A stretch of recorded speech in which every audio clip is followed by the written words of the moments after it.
Recording चालू कर दी। सबसे पहले देखिए क्या है, आप सभी का जो एसएससी का एग्जाम आप सभी देने चाहिए, तो आप लोग अपने साथ में एडमिट कार्ड, जो एडमिट कार्ड में दिए गए इंस्ट्रक्शन वो आप सभी ने पढ़ लिए। उसके बाद क्या है कि भी एडमिट कार्ड में वहां पहुंचने के बाद आप जब इंस्टीट्यूट में पहुंचेंगे तो सबसे बड़ी बात ये कि आप लोग अपने आप पे आत्मविश्वास रखें, किसी से भी आपको बात करने की जरूरत नहीं। जो रूल्स पहले से हैं वो कोई भी मॉडिफाई नहीं किया गया, जो है एज इट के ऐसे। लेकिन कुछ चीजें हैं जो कि हमें इंस्ट्रक्शन जब दिए जाएंगे तो उन पे हमें ध्यान देना पड़ेगा। तो जब आप अंदर जाएं, बायोमेट्रिक वगैरह जो भी करना है वो करें। सबसे इंपॉर्टेंट बात, जब आप अपने पीसी पे बैठेंगे, पीसी में बैठने के बाद आपको जो भी रोल नंबर अलॉट किया गया उसी पीसी पे जाके बैठना। हड़बड़ाहट में ऐसा नहीं है कि अगर बगल में पीसी खाली तो आप दूसरे पीसी पे बैठ जाते। ऐसा होगा कि आपकी वहां पे एब्सेंट शो हो जाएगी और दूसरे कैंडिडेट की प्रेजेंट शो हो जाएगी जो कि नहीं आया है। तो ध्यान रखिएगा, जब आपको जो पीसी अलॉट किया गया है, जो रोल नंबर, आप उसी पीसी पे जाकर बैठेंगे। एक बात की। उसके बाद जब वहां पे आप बैठ गए तो कीबोर्ड के अंतर्गत आप जब, जैसे क्या होता है एनटीपीसी के अंदर ये रूल अप्लाई किया था, बहुत बेनिफिट हुआ था, वही बात मैं आप लोगों को 10th प्लस 2 में बताया।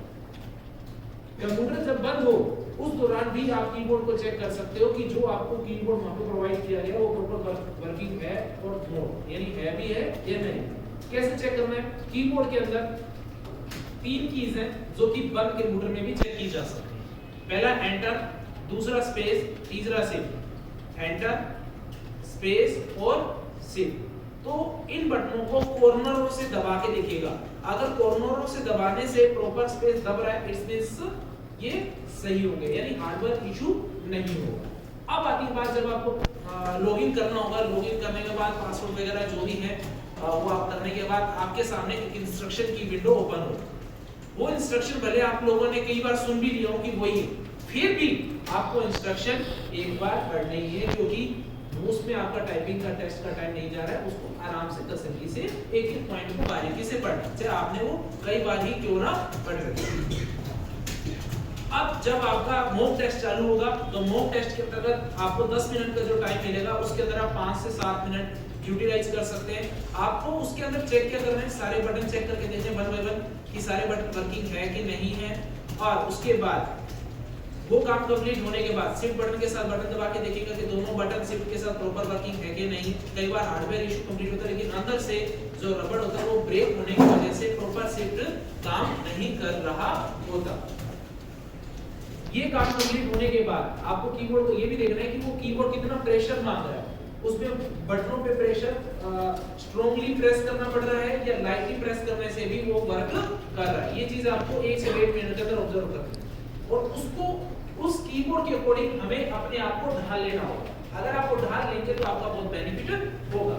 5 से 7 मिनट वर्क करने के बाद आप होल्ड करें आराम से, लेकिन वो 3 मिनट के अंदर अपनी आंखों की एक्सरसाइज फास्ट कर दो।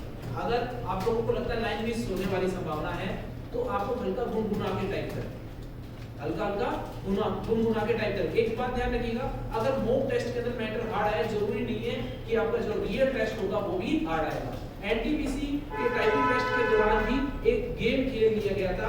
मॉक टेस्ट के अंतर्गत मैटर को हार्ड दिया गया था और रियल टेस्ट के अंतर्गत जब दिया गया था तो उसको इजी दिया गया था। इसलिए मॉक टेस्ट को देखकर अपने माइंड की जो साइकोलॉजी एकदम परमानेंटली चेंज मत कर लीजिएगा और मैटर इजी या हार्ड है वो सबके लिए होगा एक समान।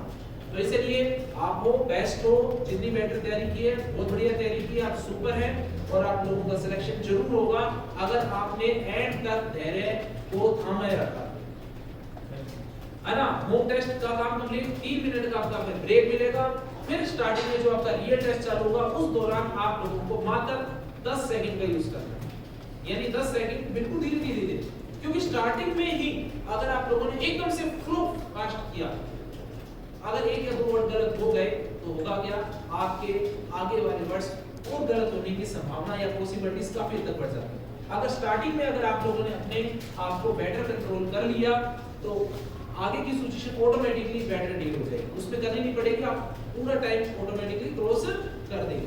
अब आपका रियल टेस्ट खत्म होने के पश्चात आपके पास 1 से 1.5 मिनट का जो टाइम बचेगा उस दौरान आप लोग फटाफट डॉट के बाद वाले जितने भी वर्ड है वो चेक कर लेना कई बार शिफ्ट दबाने से वो वंचित रह जाते हैं, वो गलतियां होती है। और कुछ हम इतना टाइपिंग का अभ्यास करने के बाद हमें हमारी वोकैबुलरी बहुत फास्ट हो जाती है, यानी आप देख के जज कर लेते हो हाँ यार ये वर्ड गलत हो सकता है, तो उसको तुरंत चेक करो ऊपर वाले मैटर के साथ। तो ये काम कंप्लीट। सबमिट होने के बाद लास्ट आपका सेल्फ वेरिफिकेशन आएगा जो कि 3 मिनट का होगा।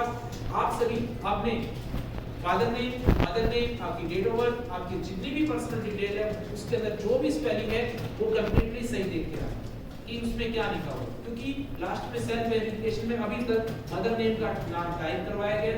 अगर आप कुछ भी नया टाइप करवाते हैं तो ऐसा नहीं हो कि आप अपने नाम या फादर नेम या मदर नेम की स्पेलिंग में मिस्टेक करने से इस एग्जाम से वंचित रह जाए।